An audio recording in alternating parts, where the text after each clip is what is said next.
పవన్ కళ్యాణ్ అభిమానుల 12 ఏళ్ల ఆకలిని తీర్చిన చిత్రం ఓజీ సెప్టెంబర్ 25న విడుదలైన చిత్రం ఇప్పటికే డీసెంట్ రన్ తో థియేటర్స్ లో ప్రదర్శితమవుతుంది. సినిమాలో పెద్దగా మ్యాటర్ లేదు, కేవలం పవన్ అభిమానులు మాత్రమే చూడదగిన సినిమా అంటూ సోషల్ మీడియాలో ఒక రేంజ్ లో ప్రచారం జరిగింది. పవన్ సినిమా అంటే కొన్ని వర్గాలు తీవ్రమైన వ్యతిరేకత చూపిస్తాయి. వాళ్ళైతే సినిమా విడుదలై అర్ధరాత్రి నుండే డిజాస్టర్ ఓజీ అంటూ పెద్ద ఎత్తున ట్రెండ్ చేశారు. ఎన్నో వందల నెగిటివ్ రివ్యూ ఆర్టికల్స్ పడ్డాయి. వాటన్నింటినీ ఎదుర్కొని ఈ చిత్రానికి 308 కోట్ల రూపాయల గ్రాస్ వసూళ్లు, 180 కోట్ల రూపాయల పైగా షేర్లు వసూళ్లు రాబట్టింది. ఇదంతా పక్కన పెడితే ఓజీకి సీక్వెల్ ప్రీక్వెల్ ఉంటాయని, నటించడానికి నేను సిద్ధమంటూ పవన్ అధికారిక ప్రకటన చేసిన సంగతి అందరికీ తెలిసిందే.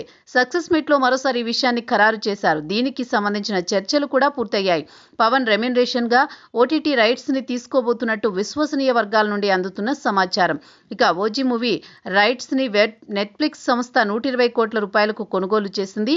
ఓజీ చిత్రానికి ఖచ్చితంగా క్రేజ్ ఇంకా ఎక్కువగా ఉంటుంది కాబట్టి మొదటి భాగం కంటే అధికంగా మరో 50 కోట్ల రూపాయలకి సినిమా డిజిటల్ రైట్స్ అమ్ముడుపోవచ్చు. అంటే 170 నుంచి 180 కోట్లు అన్నమాట. ఇంత మొత్తాన్ని పవన్ రెమ్యునరేషన్ గా ఓజీకి అందుకోబోతున్నారు. ఓజీ 2 చిత్రం సాధ్యమైనంత వరకు ఫ్రీక్వెల్ అయ్యే అవకాశాలున్నాయి. ముంబై వదిలి 15 ఏళ్లు ఓజాస్ గంభీర అజ్ఞాతవాసం చేశాడు. ఈ 15 నెలలు ఆయన తన సొంత దేశమైన జపాన్కి వెళ్తాడు. అక్కడ ఓరొచ్చి గెలీషియాన్ గా ఎలా మారాడు, యాకుజా సామ్రాజ్యాన్ని ఎలా కూల్చాడు, అక్కడి వాళ్లకు చనిపోయినట్టుగా నమ్మించి మళ్లీ ఇండియాకి ఎలా తిరిగొచ్చాడు, ఇక్కడ హీరోయిన్ ప్రియాంక మోహన్తో పరిచయం, ప్రేమ ఎలా మొదలైంది వంటి ప్రశ్నలకు సమాధానంగా ఫ్రీక్వెల్ ఉండబోతోంది.